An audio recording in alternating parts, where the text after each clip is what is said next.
So anytime you take a multiplayer shooter and you do a new iteration of it, you have to really consider what you're bringing forward and what you're leaving behind. I always use the Mortal Kombat analogy. Like, every Mortal Kombat didn't necessarily ship with every single fighter. You know, Kano had to go away for a little while, right? So we've consolidated certain modes. First and foremost, we have Team Deathmatch, which is really a ton of fun in Gears. It's not you trying to get to a score limit, it's you actually taking the respawns away from the enemy to count down to a last man standing type of situation, which results in a lot of great drama. We also have then taken what was previously the mode that was submission, as well as VIP type take out the leader mode, consolidated that into one mode known as capture the leader. You have two players on either team, one is the leader on either side. You basically have to go down the leader and hold the leader and take them hostage for a certain amount of time. I have the enemy leader! On top of that, we had previous like Annex and some of those other modes. We've consolidated that into just King of the Hill. And that's what we've really done with a lot of these modes. And some gamers may have some concerns about certain modes being left behind, but I think when they play the new ones, they'll be won over. So one of the big things we're adding for Gears of War 3 is dedicated servers. And if you ask your average Gears fan, what's the number one thing you want? Yeah, they might say a sawed-off double-barrel shotgun or a digger launcher weapon or some crazy new enemies. They want dedicated servers. Gears has a client-server architecture. It's not peer-to-peer like a lot of other games. And there are trade-offs that happen with that. In some instances, it's great when people have great bandwidth. In other instances, it can suffer. So by adding dedicated servers to that, we remove the whole concept of host advantage for those who play on that. It's equal ground for everybody. Really flawless, great online play, working with Microsoft to partner up to host these servers, make sure that the game plays smooth as butter online, and that's what dedicated servers brings us.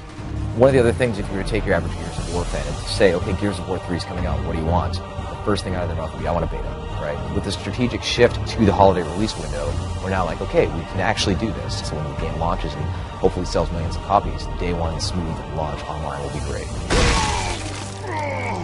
So if you're a new player to Gears and you fire up Gears 1 or 2 and you go online, it's like, welcome to Gears, a person just rolled at me and here's a shotgun in your face, you know, and it's like, wow, okay, I guess I'm not going to play this game. And then you wait 2 minutes and then you get back in and get shotgun in the face again, right? So one of the things we're implementing in Gears 3 that might be slightly controversial is the idea of beginner assistance. We will check your system because we can look at achievements and see if you haven't got any in Gears 1 or any in Gears 2 and you're completely new to the franchise. And basically the first 10 kills have a little bit of help. So you have a little bit more health, you have a little bit more damage, and you can have a little bit of help taking people out in our team deathmatch mode. But we want to make sure the players get a taste of how gratifying it is to take somebody down in the Gears world so that they then start picking up and learning the game. They can take the training wheels off and kill everything. So one of the main hooks that we're using, or kind of the carrot for people as a motivation to kind of play through and get to certain experience point levels is unlockable characters. I remember sitting back and talking to Rod about this, and Rod's like, you know, we don't really want to do like the whole grinding to get this, you know, magical gun. Like, let's do this whole situation where we're a third-person shooter and you have these characters you can get. So you can get like Thrashball Cole and another Cole variant, and each character has, you know, probably about a minimum of 2 variants on it that you can unlock. You know, and there's different Anyas and things like that.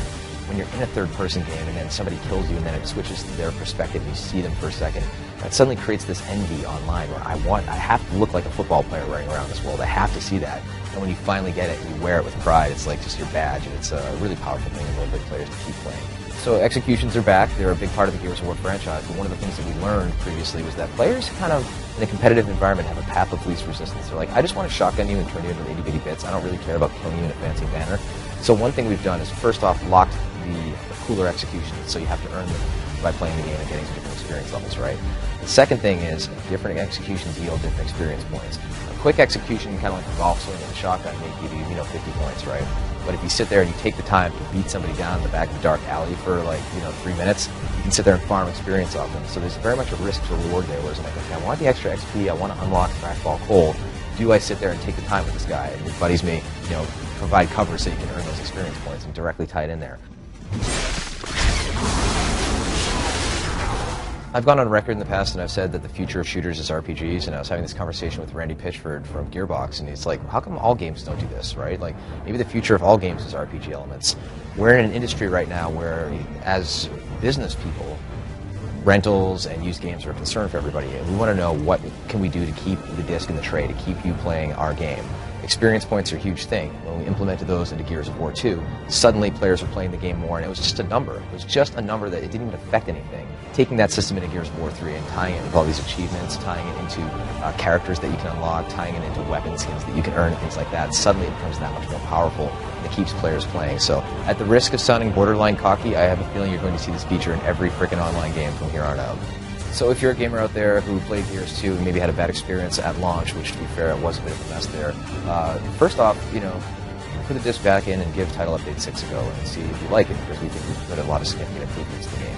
Even then, if you're a person who's never even played Gears before, never even heard of it, we hope that Gears 3 is so cool and is so accessible, not only from the narrative as far as, previously here's what happened in this world, you can go and just jump in, but also with the multiplayer, just hop in TDM, kill some fools, have some fun, get some cookies from basically unlocking things and have some, that kind of experience, and get your friends online and just enjoy it.